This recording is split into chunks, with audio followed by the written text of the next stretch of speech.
Hey guys, Keaton here from TechSmart, and today we're going to be unboxing and reviewing the brand new Samsung Galaxy S5. Now before we start this unboxing and review, if you guys would like to win the brand new Samsung Galaxy S5 or the all new HTC One, also known as the HTC M8, go and drop me a comment down below with your choice, and while you're at it, hit the thumbs up button as it lets me know you guys want more giveaways like this. So without further ado, let's go and dive into the unboxing portion. So starting with the unboxing portion, on the front it says Samsung Galaxy S5, 5 being the 5th edition of the Samsung Galaxy S series, and on the back is the specifications, and then on the side is just some general SIM card info. Popping the top, we're immediately greeted with the Samsung Galaxy S5 in shimmering white with some labels just protecting the screen and everything. Digging in further, we have our literature pack, our micro USB cable, our earbuds, the ear tips, and a power adapter. Digging into the literature just a bit more here, we have some quick start guide info, and then we have the SIM card info, which just tells us where this phone can work, and in my case it can only work in the Americas, whether that's North America, Central America, or South America. So taking the plastic off both sides of the Samsung Galaxy S5, the screen looks absolutely gorgeous just right out of the box, and let's go ahead and power it on and dive on into the review portion of this video. So starting off with the hardware, we have a 5.1 inch 1080p Super AMOLED display with a PPI count or pixels per inch count of 432. At the top is a speaker and a 2.1 megapixel front-facing camera, and towards the bottom of the phone we have our capacitive home button, which is also a fingerprint sensor, and the 2 capacitive buttons on the side of the fingerprinted home button. To the right of the device we have the sleep-wake switch, and towards the left is some volume rockers, and at the top of the phone is an IR blaster, a microphone, and 3.5mm headphone jack. And towards the bottom of the phone is an additional microphone and the USB 3.0 charging port. To the back of the phone is a 16 megapixel camera with 4K video capabilities and the heart rate sensor, which we'll go ahead and talk about a little bit later. At the bottom of the phone we have the speaker, and just touching a little bit more on the back here, it doesn't feel exactly like you would see on the Samsung Galaxy Note 3 or some of the Tab Pro or Note Pro tablets made by Samsung, but it has kind of a semi-perforated feeling, and it feels a lot better than just slimy plastic, so I think that's a big plus, and I like the feeling of the back as a whole. So just rounding out the specifications here, the Galaxy S5 has a quad-core Snapdragon 2.5 GHz processor, 2 GB of RAM, the Adreno 330 GPU, LTE capabilities depending on your area, Android 4.4.2 in terms of software at the time of this recording, a 2800 mAh battery, a micro SD card slot for expandable storage, and IP67 certification, meaning this phone is very durable compared to some of the other Samsung Galaxy S models and other phones out on the market. So moving to software on the phone, it does feature Android 4.4.2 KitKat at the time of this recording, and to be honest, I'm a big fan of Android 4.4.2 KitKat and just KitKat as a whole because I think it's a nice overhaul for Android, and it kind of adds some new features to any device that it's running on. So since we're looking at a Samsung device here, it does feature the TouchWiz skin, and I think on the Samsung Galaxy S5 it's a lot less intrusive than it has in the past, and it kind of has some new design overhauls, such as when you go into the settings menu, the list is no longer there, but it's actually circular icons, which is kind of a nice fresh look to the settings menu as a whole. So some other cool features that I really like, besides Android being so customizable and getting access to the Google Play Store, is the camera. In the camera there's tons of options for just taking different types of photos, such as beauty shot and HDR, and we'll take a look at the camera a little bit later within the video, but I just think the amount of options there, while they can be confusing from a user coming from iOS to Samsung or Windows Phone to a Samsung device, the options are just phenomenal, and you can easily go and customize each and every picture or do a certain type of shot that you wouldn't be able to do on a competing device. So also in the software realm is ultra power saving mode. So if you're ever in a pinch to need to send that last tweet or text message, you can go ahead and turn the setting on, and it'll convert all the colors and just all the cool things about the display into a black and white display and just allow you to get that tweet or text message out. And if you go ahead and switch it on now once your phone is fully charged, you're seriously going to notice how much extra battery life can be conserved just by turning all the pixels to black and white. And I think this is a really cool feature because we're always trying to send that last message, and we're always trying to constantly keep using our phones, and I think this is one of those features that every manufacturer should start incorporating into their phones, because a lot of these smartphones die too quickly, but with the battery size on this Samsung Galaxy S5 that might not exactly be the case, and we'll go ahead and take a look at that a little bit later. So overall, I'm a big fan of the software on the Samsung Galaxy S5, and I think when the next iteration of Android does come out, it's going to be really cool to see how it accents the Samsung Galaxy S5. So moving over to one of my favorite portions of the video, it's the display.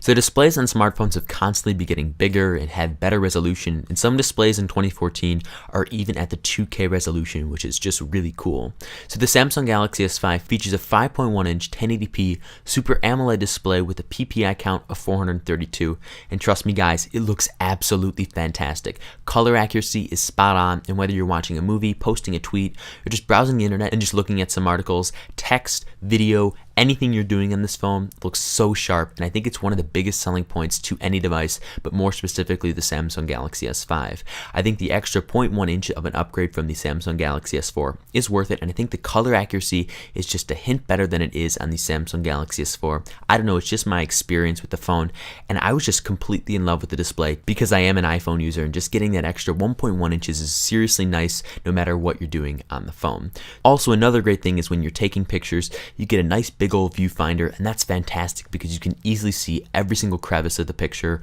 with having such a big viewfinder, and you can really just start to get into the picture versus some other smartphones that have smaller displays, such as my iPhone 5S. So overall, I was a big fan of the display on this phone, and I think any user who doesn't want a phablet of a phone but wants a bigger display than your iPhone 5S, the Samsung Galaxy S5 is most definitely for you. So up next here, it's the camera. So starting with the front-facing camera, it's a 2.1 megapixel camera, and it can really capture whatever you want with it in a nice vivid picture. The color accuracy is spot on there, and although it's not as good as the 16 megapixel camera found in the rear, it was able to perform very well for me whether I was taking Snapchats, using Skype, or just pretty much using any type of the modes that do optimize the front-facing camera on the Samsung Galaxy S5. Now flipping to the star of the show, which is the 16 megapixel rear-facing camera, this guy looks absolutely fantastic, and I know Instagram shots typically look better on iPhones, but I felt that the Instagram shots, or just using the camera as a whole, was quite comparable to the iPhone 5S in my experience, and I found that some of the modes such as HDR mode and beauty shot were just some of the modes that I was using quite frequently,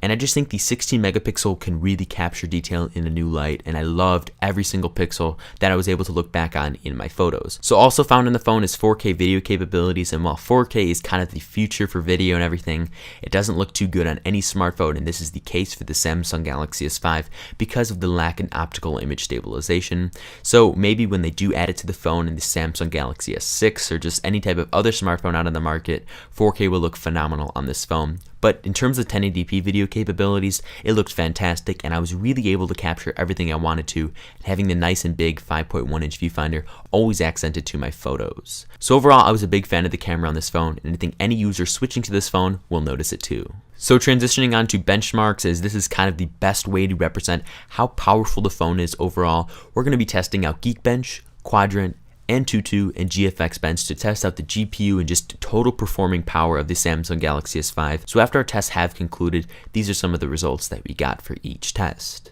So in terms of battery life on the Samsung Galaxy S5, I was able to achieve around 9 to 10 hours on a single charge and just using it pretty averagely. So my use really consisted of just watching some YouTube videos throughout the day, responding to some emails, tweeting, text messaging, just the standard stuff that most consumers would do. And obviously the battery life will go down severely if you're using this phone every second of the day, and it will go up if you're not really using the phone at all. But again, 9 to 10 hours is pretty average compared to some other smartphones out on the market, but is not as good as the Samsung Galaxy Note 3 or the HTC One, also known as the M8. So one of the cool features on the phone here, especially in the battery category, is the ultra power saving mode. So I talked about this a little bit in software, but what it does is it converts all the beautiful colors that you see on the 5.1 inch display to black and white, and really starts to conserve all the battery power on this phone. So if you're at 3% battery and you switch on ultra power saving mode, you're definitely going to be able to go ahead and get that phone to last a lot longer than you would be with just having a colorful and beautiful display. So I think a lot of companies should be incorporating this into their phones because it really helps out battery a lot and can allow consumers to just finish up that text message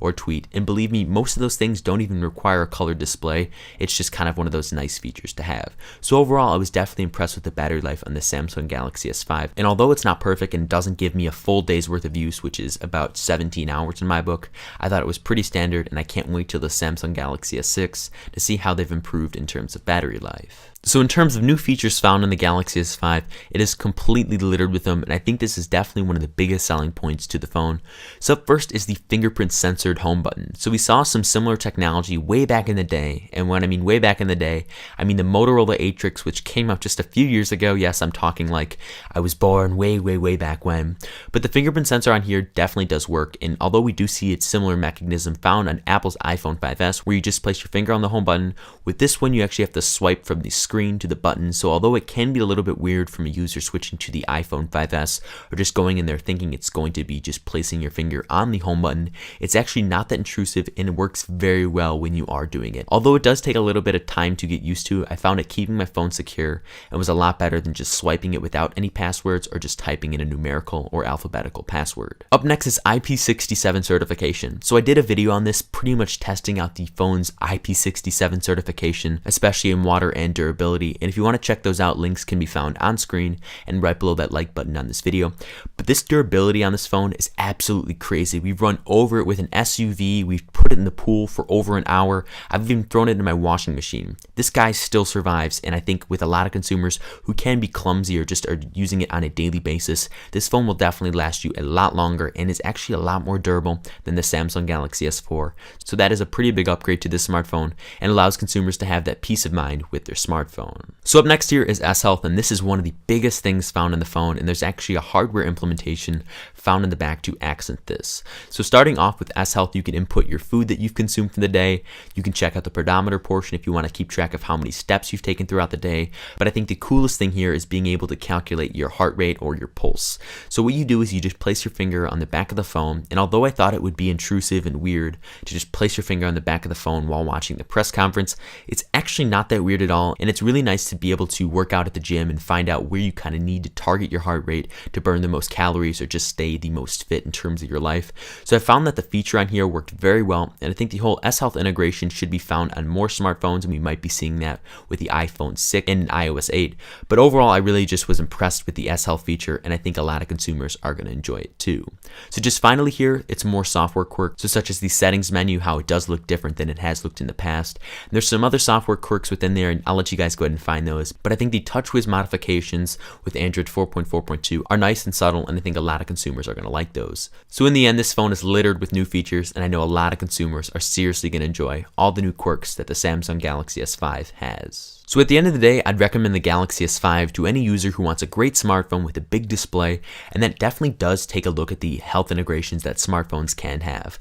Although a lot of manufacturers have just relied on developer support to kind of make the health integrations, Samsung is doing it so you're getting the OEM experience when you want to go ahead and work out and use the health performance on a phone. And I think that's really great, and I know a lot of consumers are really going to like that. I'm a big fan of the camera, the fingerprinted home button, and just a lot of the new features that can be found on the S5, and I think a lot of you guys are going to appreciate it as well. And also Android 4.4.2, the decent battery life, and just having an IP67 certified phone, it really just adds to the performance, and I think Samsung has truly killed it this year. Now, although some of these upgrades are very minimal and it's not that big of a leap as we did see with the Samsung Galaxy S3 to the S4, I think it's just enough to convert S4 users to the S5 or any new user looking for a new smartphone. And finally, by owning a Samsung phone, you're going to get that direct wearable support, so such as the Gear 2, Gear 2 Neo, or Gear Fit. So this means you can start to integrate some of those cool health benefits found in S Health with a cool accessory that you can go ahead and slap on your wrist. So the Samsung Galaxy S5 starts at $229 on a 2-year contract